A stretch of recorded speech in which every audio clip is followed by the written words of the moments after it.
कक्षा 12 केमिस्ट्री में अब तक हम पढ़ रहे थे रासायनिक बलगति चैप्टर को। वो हमने लगभग 10-11 लेक्चर में कंप्लीट कर लिया है। साथ ही हमने उस चैप्टर में जैसे देखिए पहले चैप्टर को अच्छे से पढ़ा, जितने भी टॉपिक्स उसमें हैं। उसके बाद हमने एनसीईआरटी एक्सरसाइज का एक क्वेश्चन सॉल्व किया, क्योंकि वहाँ हमारे न्यूमेरिकल्स भी थे।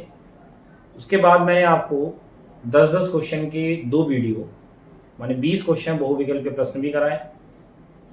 जितना टाइम हमें उसको कंप्लीट करने में लगा, इतना टाइम अब हमें अगले चैप्टर कंप्लीट करने में नहीं लगने वाला है, क्योंकि अब आगे के चैप्टर्स में न्यूमेरिकल प्रॉब्लम नहीं है।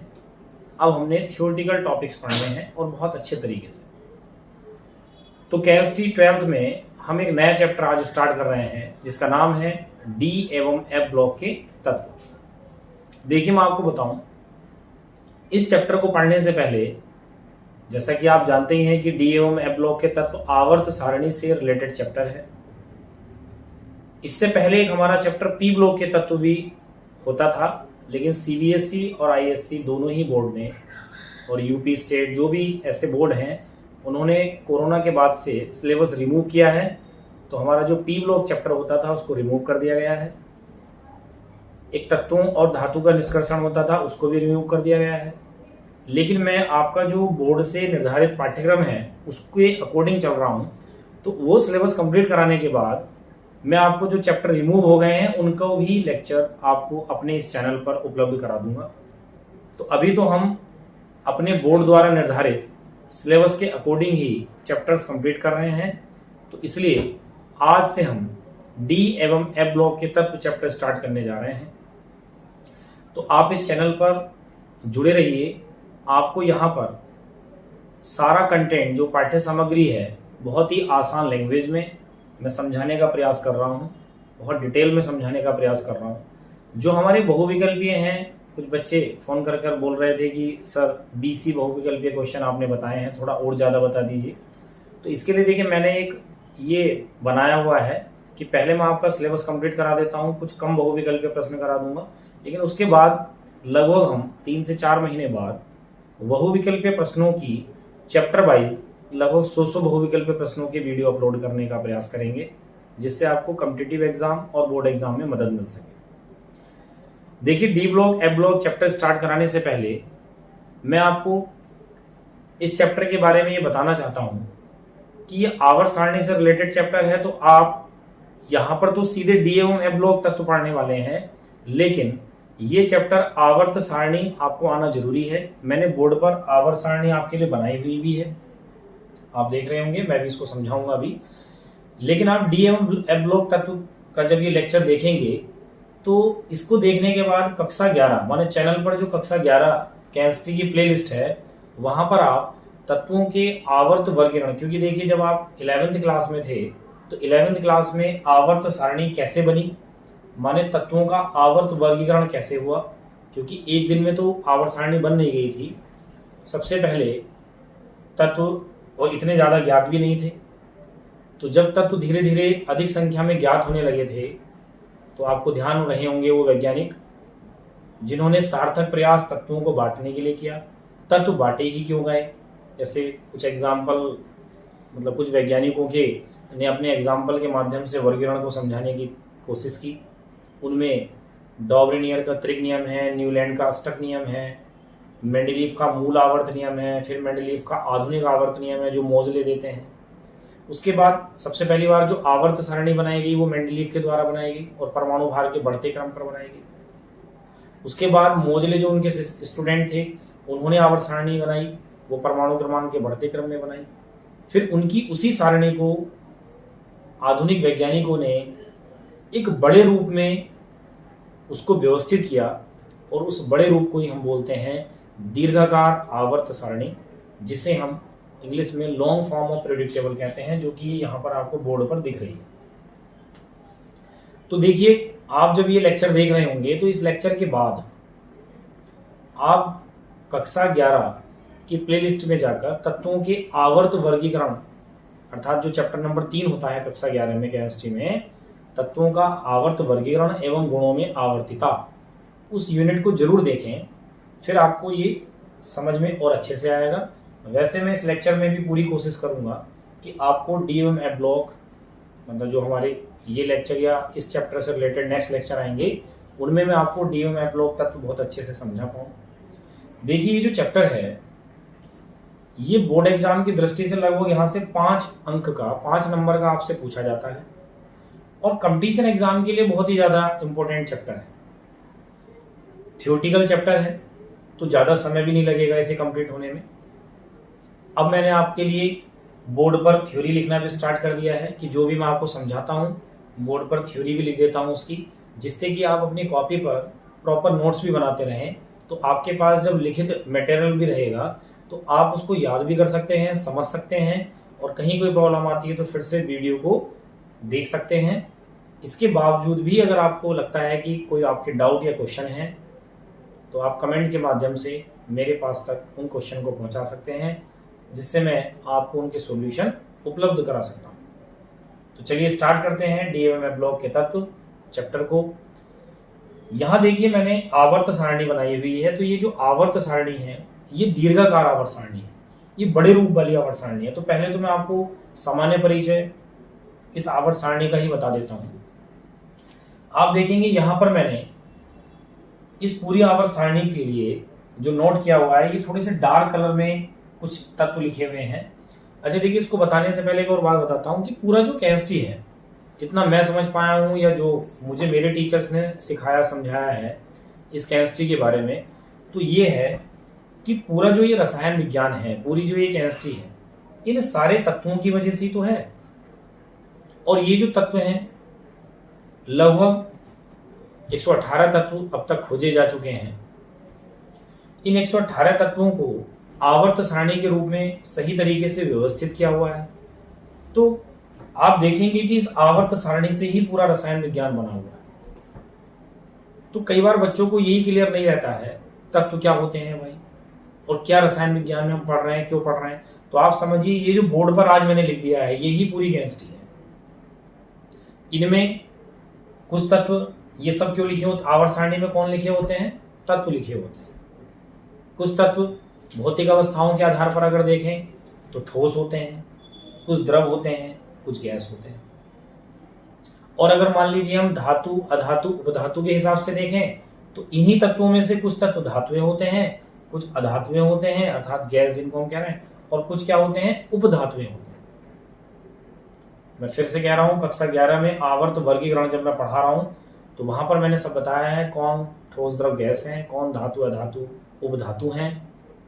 तो वो लेक्चर इसलिए मैं आपसे देखने के लिए कह रहा हूं। फिलहाल वहीं पर जब ये आवर्त सारणी दीर्घाकार रूप में बनी तो इसमें क्या वर्ग थे, क्या आवर्त थे, कैसे इनका वर्गीकरण किया गया, क्योंकि जब इतनी अधिक संख्या में तत्व ज्ञात हो गए तो इनके अध्ययन को आवर्त सारणी की सहायता से आसान बनाने की कोशिश की गई। उसमें भी उन्होंने वर्गीकरण किया। वो क्या वर्गीकरण है तो देखिए आप। सबसे पहली बात तो यह है कि दीर्घाकार आवर्त सारणी में लॉन्ग फॉर्म पीरियोडिक टेबल में जो ये खड़े कॉलम हैं, ऊर्ध्वाधर जो कॉलम हैं, इनको हम कहते हैं वर्ग। और इनको आप रोमन नंबर्स में लिखते हैं, first A, second A, third B, fourth B, fifth B, sixth B, seventh B, eighth के 3 कॉलम हैं, first B, second B, third A, fourth A, fifth A, sixth A, seventh A और 0। अगर आप इन खड़े column की counting करें तो ये 18 आएंगे। देखिए नंबर्स में इनकी काउंटिंग की हुई है, 1 2 3 4 5 6 7 8 9 10 11 12 13 14 15 16 17 और ये 18 नंबर का 0 1। तो इस दीर्घाकार आवर्त सारणी में 18 खड़े कॉलम हैं जिनको आप वर्ग बोलते हैं, ग्रुप इनको इंग्लिश में कहते हैं, वर्ग। खड़े जो खाने हैं, खड़े जो कॉलम। और अगर बात करें क्षैतिज पंक्तियों की, हॉरिजॉन्टल लाइंस की, तो आप देखेंगे मैंने यहाँ पर नंबर लिखे हैं। देखिए 1 2 3 4 5 6 7 क्षैतिज पंक्तियां हैं जिनको आप आवर्त बोलते हैं, इंग्लिश में इनको पीरियड्स बोलते हैं। तो 18 खड़े कॉलम हैं जिन्हें हम वर्ग कहते हैं। उनको रोमन नंबर से प्रदर्शित करते हैं, साथ में उनको सिंपल नंबर्स भी लिखे हुए हैं क्योंकि दीर्घाकार आवर्त सारणी में उन्होंने वर्ग को भी सिंपल नंबर से भी लिखा हुआ है। तो उनको वर्ग, और जो 7 क्षैतिज पंक्तियां हैं उनको आवर्त बोलते हैं।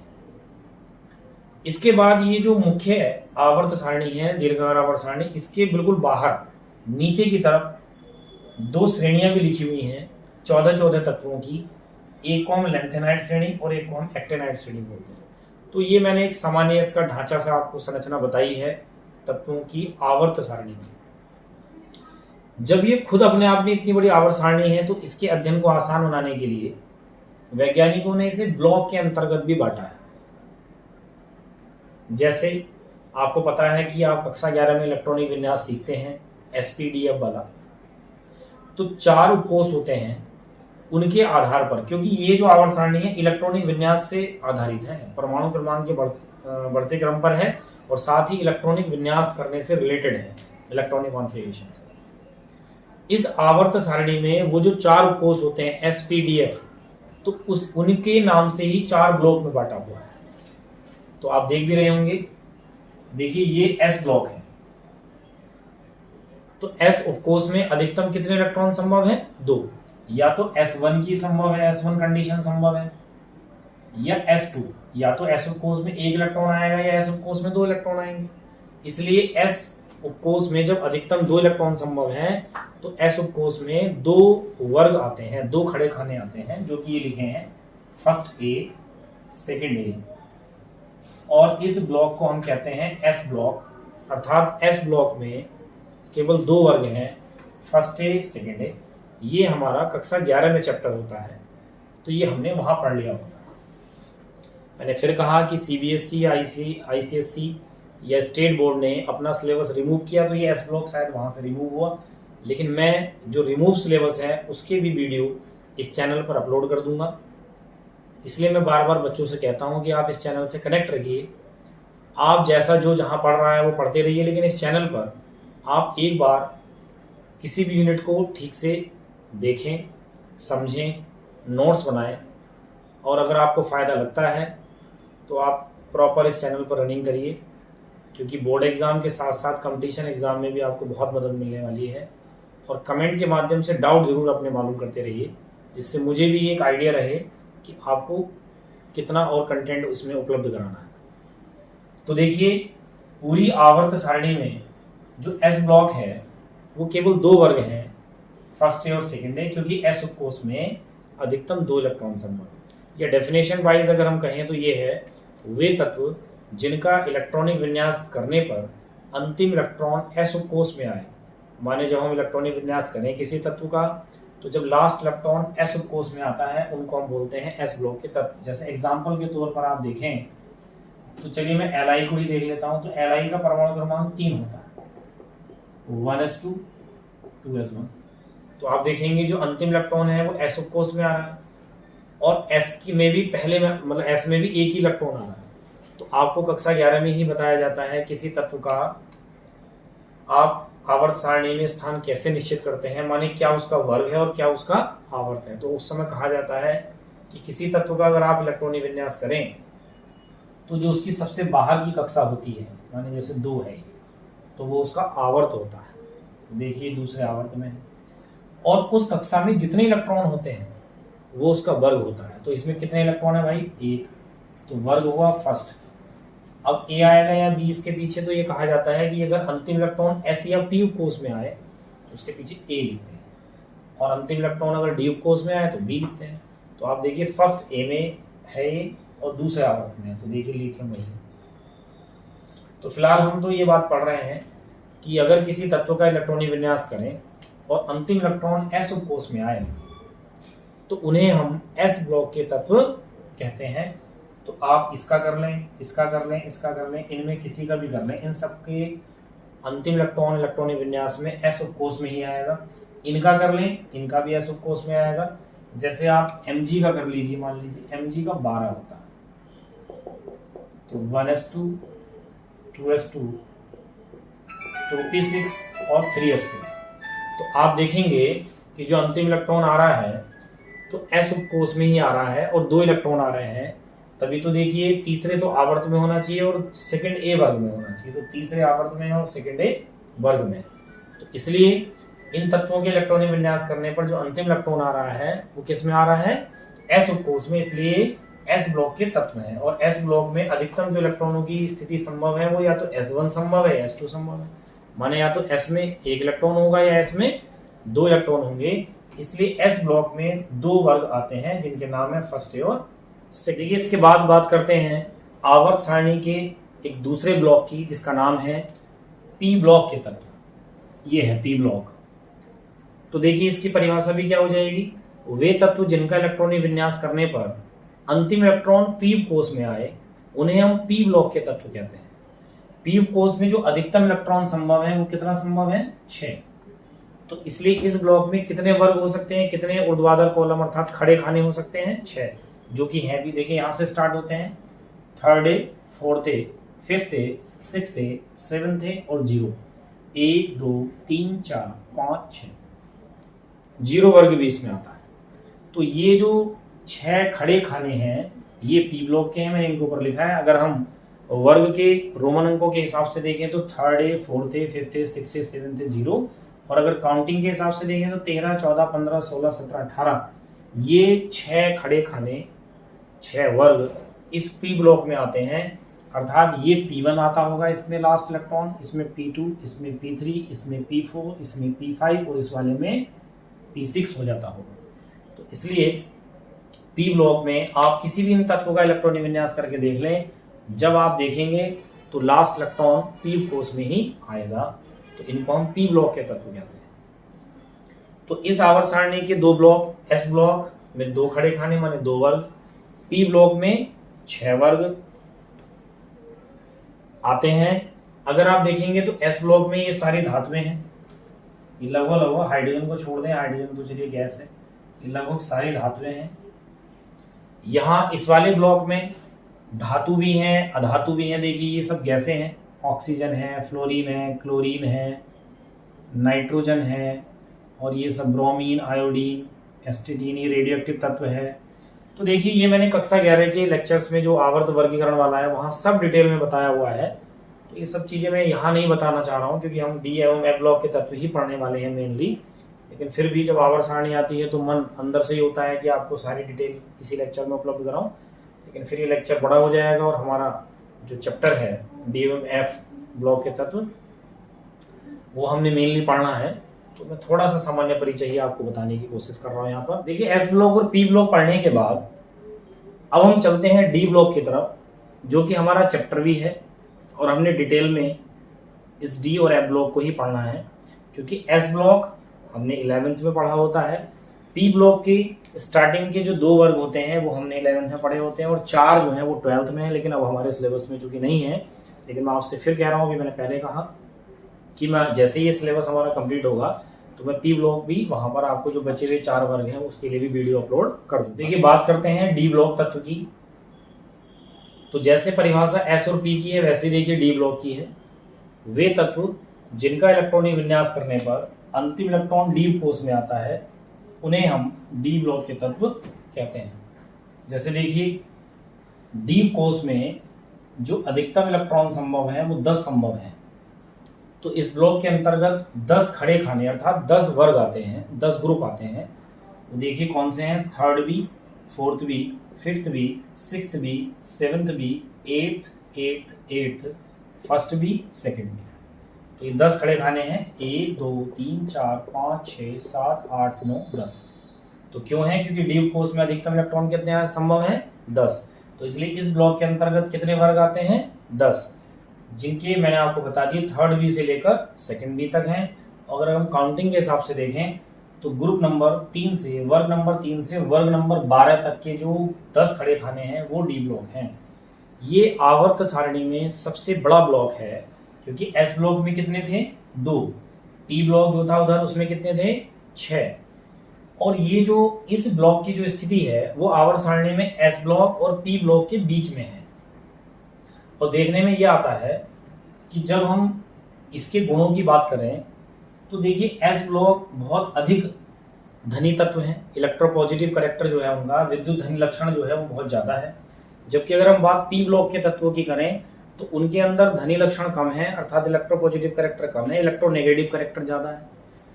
तो ये जो डी ब्लॉक की स्थिति उनके बीच में है एस और पी के, तो ये मिले जुले थोड़े से उनके गुण माने दोनों टाइप के गुण प्रदर्शित करता है ये ब्लॉक। माने डी ब्लॉक एस ब्लॉक जैसे गुण भी प्रदर्शित करता है और पी ब्लॉक, इसलिए डी ब्लॉक को हम संक्रमण तत्व भी कहते हैं। माने इनको हम संक्रमण तत्व भी कहते हैं, ट्रांजिशन एलिमेंट। संक्रमण तत्व कहने के पीछे एक वजह और भी है। जब हम इन तत्वों का इलेक्ट्रॉनिक विन्यास करेंगे तो आप देखेंगे कि इनके इलेक्ट्रॉनिक विन्यास करने पर बाह्यतम 2 कक्षाएं अपूर्ण होती हैं। मैं एक आपको एग्जांपल करके बता देता हूं। देखिए इसका परमाणु क्रमांक 21, ये 22, ये 23, ऐसे करके 30 तक होता है। फिर ऐसे ये वाला है, ये है इनके अपने। तो मैं देखिए पहले स्कैंडियम का ही कर देता हूं। स्कैंडियम 21 का 1s2 2s2 2p6 3s2 3p6 4s2 और 3d1। तो आप देखें इलेक्ट्रॉन तो देखिए पहले 4s में आता है, सब आपने 11th में सीखा होता है इलेक्ट्रॉनिक विन्यास। तो आप तीसरी कक्षा को चेक करें पहले। तो तीसरी का डी ए है और तीसरी का एस और पी है। तो पूरी तीसरी है तो सारे इलेक्ट्रॉन अगर आप जोड़ें तो ऊपर इलेक्ट्रॉन लिखे होते हैं तो 2 और 6 8 और 1 9। तो तीसरी कक्षा में कितने इलेक्ट्रॉन है इसकी 9। जबकि चौथी कक्षा में चेक करें तो कितने इलेक्ट्रॉन है 2। तो ना तो तीसरी कक्षा पूरी है ना ही चौथी कक्षा पूरी है, क्योंकि तीसरे में या तो 18 होते, चौथी में 32 होते। तो आप देखेंगे वहां तीसरी में 9 है और चौथी में 2 है। तो ना तो तीसरी पूरी है ना चौथी पूरी है। तो बाह्यतम 2 कक्षाएं अधूरी हैं। तो ये इन दोनों कक्षाओं को ही पूर्ण करना चाहता है जब अपने यौगिक बनाता है। तो इसलिए जो गुण हैं इनके वो परिवर्ती गुण हैं। बदलती हुई इनकी संयोजकताएं हैं, बदलती हुई इनकी ऑक्सीकरण संख्या है, माने परिवर्ती संयोजकता और परिवर्ती ऑक्सीकरण अवस्था प्रदर्शित करने वाले ये तत्व हैं। इसलिए भी हम इनको संक्रमण तत्व, ट्रांजिशन एलिमेंट्स बोलते हैं। या ये कह लें कि जो डी ब्लॉक के तत्व हैं एस ब्लॉक और पी ब्लॉक के बीच में स्थित हैं। तो इनके जो गुण हैं वो एस ब्लॉक जैसे भी ये दिखाते हैं और पी ब्लॉक जैसे भी दिखाते हैं। तो 2 प्रकार के गुण दिखाते हैं। इसलिए भी हम इस ब्लॉक के तत्वों को संक्रमण तत्व के नाम से जानते हैं। देखिए मैंने अभी भी कहा कि डी ब्लॉक के तत्व जब आप इनका इलेक्ट्रॉनिक, ये क्यों रखे गए हैं डी ब्लॉक, इनको क्यों कहा गया है, तो क्या परिभाषा हो जाती है, मैं भी आपके लिए परिभाषा लिखूंगा भी। वे तत्व जिनका इलेक्ट्रॉनिक विन्यास करने पर अंतिम इलेक्ट्रॉन एस कोष में आता है, डी ब्लॉक डी कोष में आता है, उन्हें हम डी ब्लॉक के तत्व कहते हैं। तो देखिए मैंने अभी स्कैंडियम का करके बताया, तो जो लास्ट इलेक्ट्रॉन आ रहा है वो डी कोष में आ रहा है। अगर आप इसका करके देखेंगे तो D2 आएगा, तो डी कोष में आ रहा है। इसमें D3 आएगा, इसमें D5 आएगा। इन सबके हम इलेक्ट्रॉनिक विन्यास अगर करें तो सबके सब तत्वों के जो लास्ट इलेक्ट्रॉन है, जो अंतिम इलेक्ट्रॉन है, वो डी कोष में आता है। इसलिए ये सारे डी ब्लॉक के तत्व हैं। ये सबसे बड़ा ब्लॉक है, आप देख रहे होंगे सबसे बड़ा ब्लॉक है। तो इसको भी बांटा हुआ है और इसको सीरीज मतलब कुछ श्रेणियों में बांटा हुआ है, जो कि 4 श्रेणी हैं। ये पहली संक्रमण श्रेणी, ये दूसरी संक्रमण श्रेणी, ये तीसरी संक्रमण श्रेणी और ये चौथी संक्रमण श्रेणी। तो हमने इस चैप्टर में डी ब्लॉक को पढ़ना है, तो डी ब्लॉक का भी वर्गीकरण हमने पढ़ना है। अच्छा देखो, आपने ये 11th में सीखा होता है कि हमने आवर्त सारणी के जो चैप्टर होते हैं उन्हें पढ़ना क्या होता है। जब हम डी ब्लॉक को पढ़ेंगे, डी एफ ब्लॉक को पढ़ेंगे, तो पहले हम डी ब्लॉक पढ़ेंगे फिर एफ ब्लॉक पढ़ेंगे। तो डी ब्लॉक में भी क्या पढ़ने वाले हैं, इस ब्लॉक की जो विशेषताएं या गुण हैं, जैसे इनका इलेक्ट्रॉनिक विन्यास कैसा है, इनकी संयोजकता कैसी है, इनकी ऑक्सीकरण संख्या कैसी है, इनका चुंबकीय लक्षण कैसा है, इनके गलनांक क्वथनांक कैसे हैं, ये यौगिक कैसे बनाते हैं, इनका रंग मतलब यौगिकों का रंग कैसा होता है, या रंगहीन है कि कलरफुल माने रंगीन यौगिक बनाते हैं। इस प्रकार से हमने 14-15 गुण हैं डी ब्लॉक तत्वों के, वो सब पढ़ने हैं। ऐसे ही हमने फिर एफ ब्लॉक पढ़ना है कि एफ ब्लॉक के जो गुण हैं वो पढ़ने हैं। तो देखिए, जो मैं आपको ये शुरू के 2-3 मिनट या आज तो मैं केवल सामान्य परिचय डी ब्लॉक का बता रहा हूँ, वरना हमने पूरे चैप्टर में इनके गुण पढ़ने हैं। फिर एफ ब्लॉक स्टार्ट होगा, एफ ब्लॉक की परिभाषा क्या, सामान्य परिचय है, कौन आता है एफ ब्लॉक में, और फिर उसके गुण पढ़ने। तो जो डिटेल में बात होने वाली है कि इनका अंतिम इलेक्ट्रॉन कैसे डी कोष में आता है, वो हम जब इलेक्ट्रॉनिक विन्यास इनका गुण पढ़ रहे होंगे तब आ जाएगी बात। तो देखिए डी ब्लॉक को भी, क्योंकि बड़ा ब्लॉक है, तो इसके तत्वों को श्रेणियों में बांटा हुआ है। इसमें 4 श्रेणियां आती हैं और प्रत्येक श्रेणी में देखिए 10 तत्व आ रहे हैं, तो 4 श्रेणियां हैं तो कितने तत्व हो गए टोटल? 40 तत्व हो गए।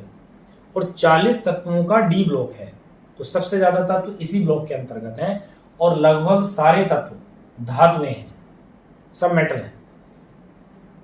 तो ये सारी धातुएं हैं जिनको मैंने देखिए पूरे डी ब्लॉक के तत्व आपको यहाँ पर दर्शाए हुए हैं। इनके मैंने अभी 2-3 के परमाणु क्रमांक लिखे। जब हम स्पेशली डी ब्लॉक के गुणों को पढ़ेंगे तो उसमें हम सबके परमाणु क्रमांक भी लिखेंगे और एक एक करके एक एक तत्व का इलेक्ट्रॉनिक विन्यास भी हम पढ़ने वाले हैं।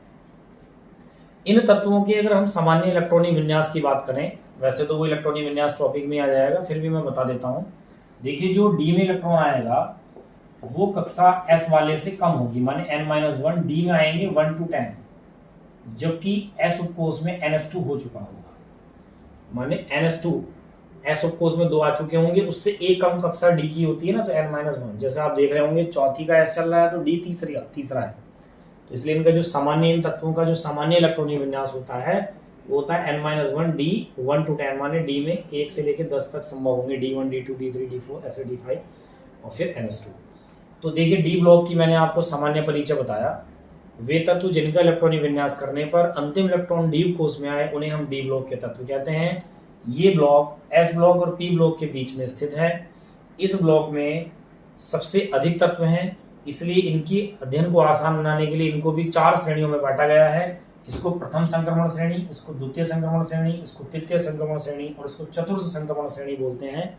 First transition series, second transition series, third transition series, fourth transition series. इनके गुण एस ब्लॉक और पी ब्लॉक दोनों प्रकार के जैसे गुण ये डी ब्लॉक वाले तत्व दर्शाते हैं, इसलिए इनको संक्रमण तत्व भी कहते हैं। साथ ही इनको संक्रमण तत्व इसलिए भी कहते हैं क्योंकि इनके इलेक्ट्रॉनिक विन्यास में देखने में आता है कि बाह्यतम 2 कक्षाएं अधूरी होती हैं, जिस वजह से ये परिवर्तित संयोजकता या ऑक्सीकरण अवस्था प्रदर्शित करते हैं, इसलिए भी इनको संक्रमण तत्व कहते हैं। तो ये डी ब्लॉक तत्वों का सामान्य परिचय है। इसमें एक बात और ऐड कर देता हूँ। देखिए अभी जैसे मैंने कहा भी कि ये लगभग सारी धातुएं हैं, इस ब्लॉक में सारी धातुएं हैं। इसी में Hg भी आता है जिसको हम द्रव धातु बोलते हैं। ये है देखिए, ये Hg है। बहुत क्वेश्चन 10th में आपसे पूछा जाता है किसी द्रव धातु का नाम बताइए, क्योंकि धातुएं सामान्यतः ठोस होती हैं, लेकिन ये द्रव धातु है मरकरी, पारा जिसको बोलते हैं, ये भी इसी ब्लॉक में आती है। धातुएं होने की वजह से इस ब्लॉक के तत्वों का हमारे दैनिक जीवन में बहुत अधिक उपयोग होता है। लेकिन इतना ही नहीं, ये उद्योग में माने इंडस्ट्री में भी सबसे ज्यादा यूज होने वाले तत्व हैं। अर्थात डी ब्लॉक का जो उपयोग है वो हमारी डेली लाइफ के दैनिक जीवन में साथ साथ उद्योगों में, इंडस्ट्री में होता है। माने हम कह लें हमारे देश की इकोनॉमी में, अर्थव्यवस्था में इस ब्लॉक के तत्वों का महत्वपूर्ण योगदान भी है। तो इसलिए हमें बहुत ध्यान से भी पढ़ना है, इनके बारे में जानना भी है बहुत अच्छे से। और 14-15 टॉपिक हैं, गुण हैं इनके, एक एक करके मैं देखिए आपको बताता जाऊंगा और लिखेंगे भी हम, नोट्स भी हम तैयार करेंगे। तो ये डी ब्लॉक का एक सामान्य परिचय। इसके बाद बात करते हैं आवर्त सारणी में जिनको बाहर रखा गया है नीचे की तरफ, जो कि इस आवर्त सारणी का चौथा ब्लॉक है और इसको हम बोलते हैं एफ ब्लॉक। आप देख रहे होंगे, ये मैंने रेड कलर से देखिए एफ ब्लॉक को लिखा है।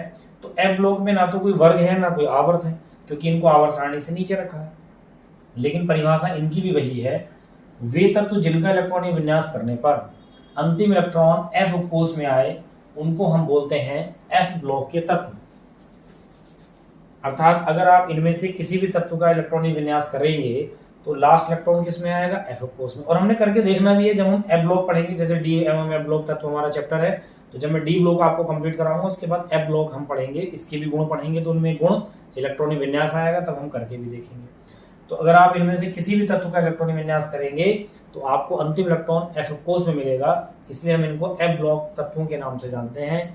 इसमें 2 श्रेणियां लिखी हुई हैं 14 तत्वों की। क्यों है? क्योंकि एफ उपकोष में अधिकतम कितने इलेक्ट्रॉन संभव है? 14।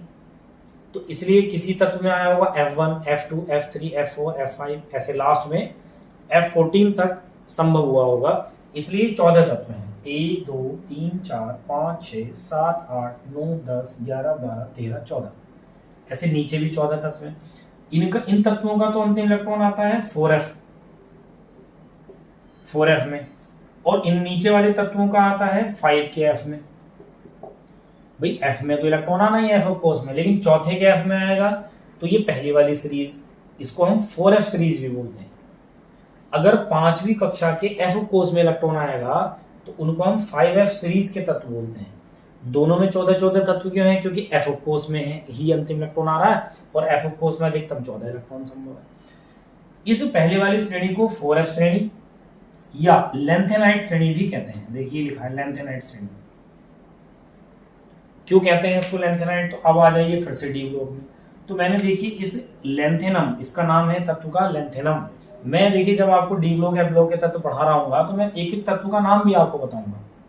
तो बहुत बारीकी से आपको बहुत ध्यान से एकाग्रता के साथ देखनी है चीजें इस चैप्टर में। तो आवर्त सारणी के 2 बड़े ब्लॉक तो आप पढ़ ही लेंगे, बाकी 2 ब्लॉक आपने फर्स्ट ईयर में पढ़े होते हैं। नहीं पढ़े हैं तो आप फर्स्ट ईयर की प्लेलिस्ट में जाकर देखेंगे, मैं आपको कंप्लीट कराऊंगा। जो सिलेबस रिमूव भी है उसको भी पढ़ाने वाला हूँ।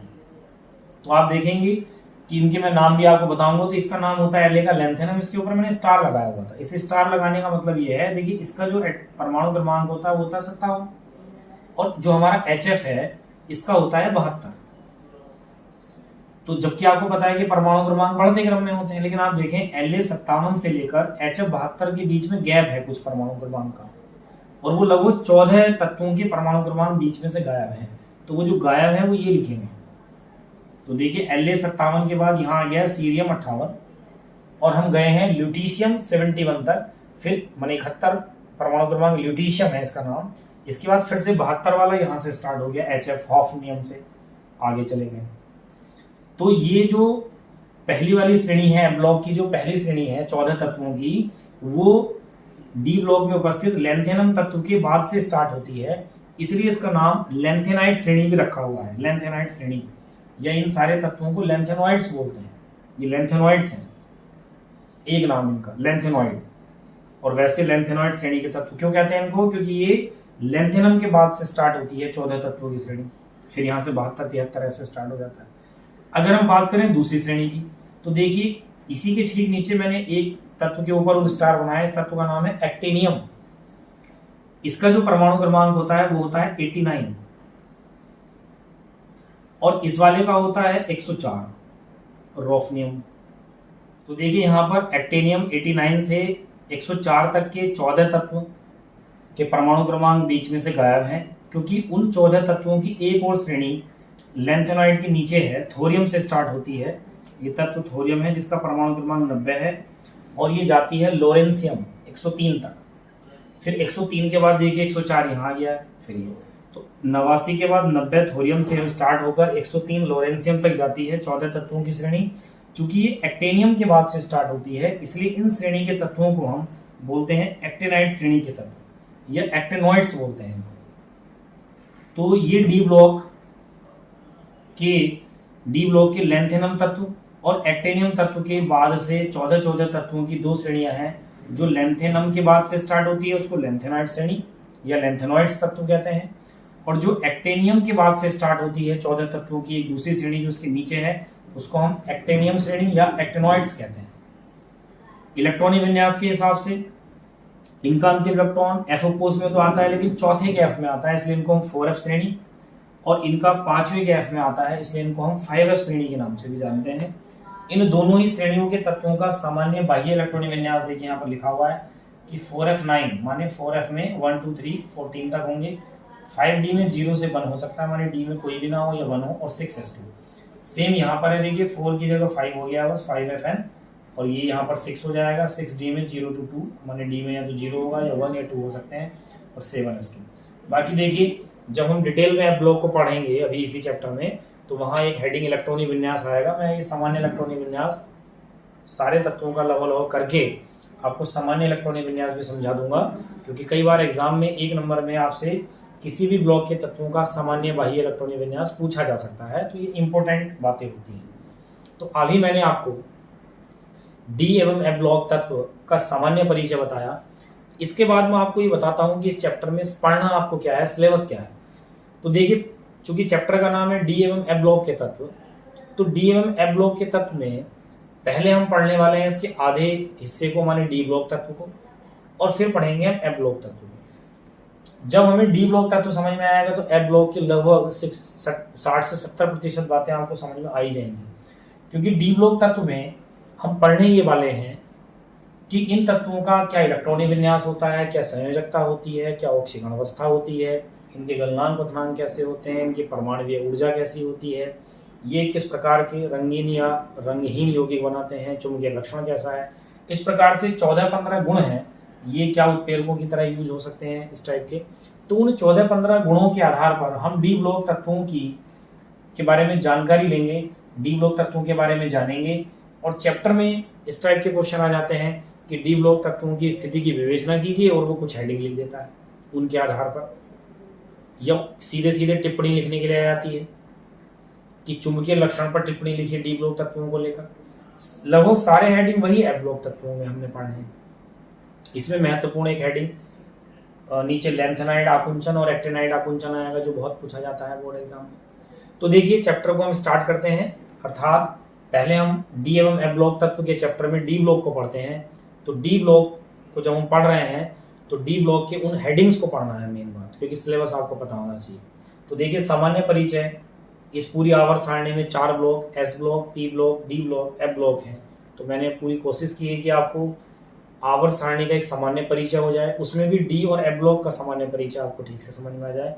तो स्टार्ट करते हैं हम डी ब्लॉक तत्व को। देखिए हम पढ़ रहे हैं डी ब्लॉक तत्वों का सामान्य वर्गीकरण।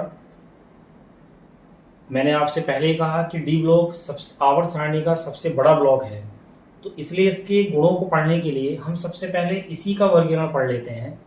देखिए डी ब्लॉक को 4 संक्रमण श्रेणियों में बांटा गया है, क्योंकि डी ब्लॉक को हम संक्रमण तत्व ही कहते हैं, वो मैंने आपको कारण बता दिया। तो जो पहली श्रेणी है स्कैंडियम से लेकर जिंक तक, ये पहली संक्रमण श्रेणी कहलाती है। इसको हम प्रथम संक्रमण श्रेणी कहते हैं, देखिए मैंने इधर लिखा है। और स्कैंडियम से लेकर जिंक तक ये है, 10 तत्व हैं। तो किसी भी संक्रमण श्रेणी में 10 ही तत्व हैं। आप देखें जो दूसरी संक्रमण श्रेणी है वो हमारी इट्रियम से स्टार्ट होकर कैडमियम तक है, इसमें भी 10 तत्व हैं।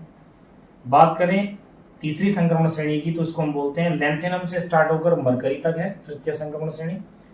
चौथी संक्रमण श्रेणी है हमारी एक्टिनियम से लेकर सीएन तक, माने चतुर्थ संक्रमण श्रेणी है। यहाँ पर एक समझने की बात यह है कि इन चारों संक्रमण श्रेणियों को हमने सीधे प्रथम संक्रमण श्रेणी, द्वितीय संक्रमण श्रेणी, तृतीय संक्रमण श्रेणी और चतुर्थ संक्रमण श्रेणी का नाम दिया है। जब मैं इस डी ब्लॉक के तत्व के इसके बाद जस्ट देखिए डी ब्लॉक के वर्गीकरण के जस्ट बाद हम डी ब्लॉक तत्वों के लक्षण अर्थात गुणों को पढ़ना स्टार्ट कर देंगे, तो मैं इन चारों संक्रमण श्रेणियों के लिए ही आपको बातें बताता चलूंगा। जैसे मान लीजिए हम इलेक्ट्रॉनिक विन्यास की बात करेंगे, तो मैं इलेक्ट्रॉनिक विन्यास किसी एक तत्व का नहीं, एक संक्रमण श्रेणी के 10 तत्वों का, फिर दूसरी संक्रमण श्रेणी के 10 तत्वों का, तीसरी के 10 तत्वों का, चौथी संक्रमण श्रेणी के 10 तत्वों का, माने सारे संक्रमण श्रेणी के सारे तत्वों के इलेक्ट्रॉनिक विन्यास को हम लिखेंगे और उनके एक एक तत्व का हम अध्ययन करेंगे। तो आपको इसलिए भी संक्रमण श्रेणी का ज्ञान होना जरूरी है। तो अभी तक मैंने आपको जो डी ब्लॉक तत्वों में सामान्य परिचय और डी ब्लॉक तत्वों का वर्गीकरण बताया, तो उसमें डी ब्लॉक तत्वों को बड़ा ब्लॉक होने की वजह से 4 संक्रमण श्रेणियों में बांटा गया है। प्रथम संक्रमण श्रेणी, इसे हम देखिए ये बताने से रह गया, इसे हम प्रथम संक्रमण श्रेणी को 3D संक्रमण श्रेणी भी बोलते हैं। क्यों बोलते हैं? क्योंकि इनका अंतिम इलेक्ट्रॉन जब आएगा तो डी कोष में तो आना ही है क्योंकि डी ब्लॉक के तत्व है, लेकिन तीसरे के डी में आएगा, इसलिए हम प्रथम संक्रमण श्रेणी को 3D संक्रमण श्रेणी भी बोलते हैं। दूसरी संक्रमण श्रेणी के इलेक्ट्रॉन चौथी के डी में आएंगे, इसलिए हम इसको 4D संक्रमण श्रेणी के नाम से भी जानते हैं। इधर भी लिख देता हूं। इस वाली संक्रमण श्रेणी के इलेक्ट्रॉन 5वीं के डी में आएंगे, इसलिए इसको हम 5D संक्रमण श्रेणी भी बोलते हैं, जिसे हम तृतीय संक्रमण श्रेणी कह रहे हैं, इसे हम 5D भी बोलते हैं। ऐसे ही इस वाली संक्रमण श्रेणी के तत्वों का अंतिम इलेक्ट्रॉन डी में आएगा, लेकिन छठी कक्षा के डी में आएगा, इसलिए इसको 6D संक्रमण श्रेणी भी बोलते हैं, चतुर्थ वाली।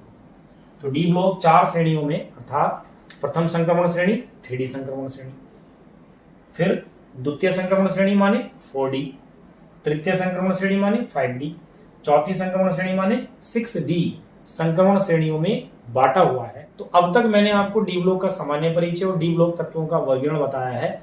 इसको मैं आपको लिख भी देता हूं, जिससे आप अपनी कॉपी पर इनको नोट्स बनाने के लिए नोट कर सकें, और आपके पास जब लिखित मटेरियल रहेगा तो आप उसको पढ़ सकते हैं और जो डाउट होगा वो आप मालूम कर सकते हैं। देखिए मैंने आपके लिए डी ब्लॉक तत्वों के बारे में ये थ्योरी नोट की हुई है।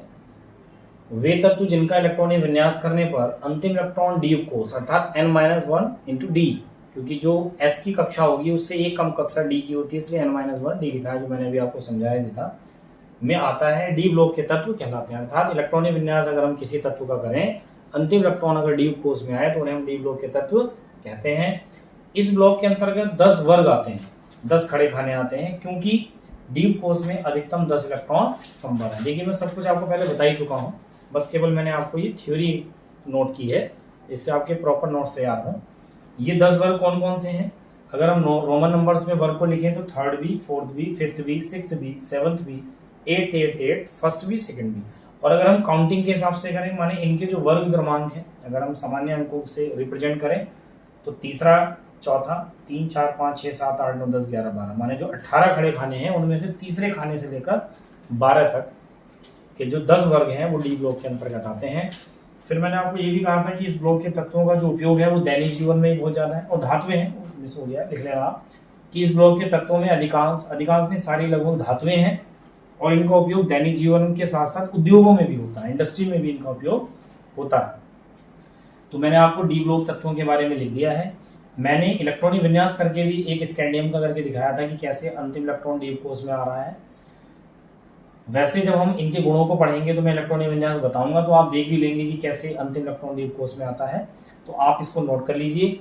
इसके बाद नेक्स्ट हेडिंग में आपको लिखने वाला हूं डी ब्लॉक के तत्वों की आवर्त सारणी में स्थिति, उसको भी नोट कर लेंगे। तो सबसे पहले आप डी ब्लॉक तत्वों की परिभाषा ये कॉपी पर अपने नोट कर सकते हैं।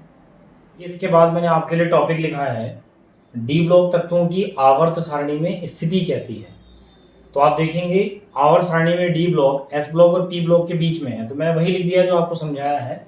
आवर्त सारणी में डी ब्लॉक सबसे बड़ा ब्लॉक है, वह यह ब्लॉक एस ब्लॉक तथा पी ब्लॉक के मध्य स्थित है, बीच में होता है।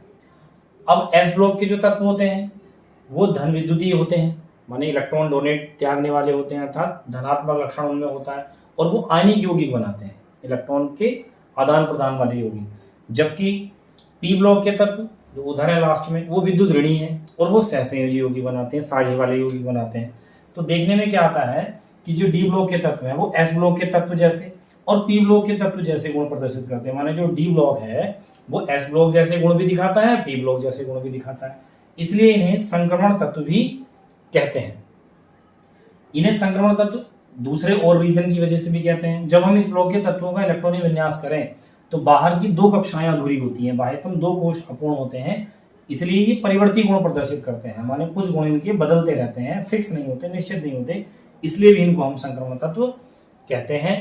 तो ये मैंने आपके लिए दूसरा हेडिंग माने डी ब्लॉक तत्वों की आवर्त सारणी में स्थिति लिखा है। इससे पहले मैंने डी ब्लॉक तत्वों का सामान्य परिचय लिखा था, तो आप देखिए इनको भी नोट कर लीजिए। तो ऐसे ही सिस्टमेटिक नोट्स आपके तैयार हो जाएंगे। मैंने देखिए पहले इन सब बातों को आपको समझा दिया है, अब मैं आपके लिए इन सबको लिख दे रहा हूं जिससे कि आप इन्हें अपनी कॉपी पर नोट करते रहें। तो देखिए मैंने आपके लिए डी ब्लॉक तत्वों का वर्गीकरण की जो थ्योरी है वो नोट की हुई है।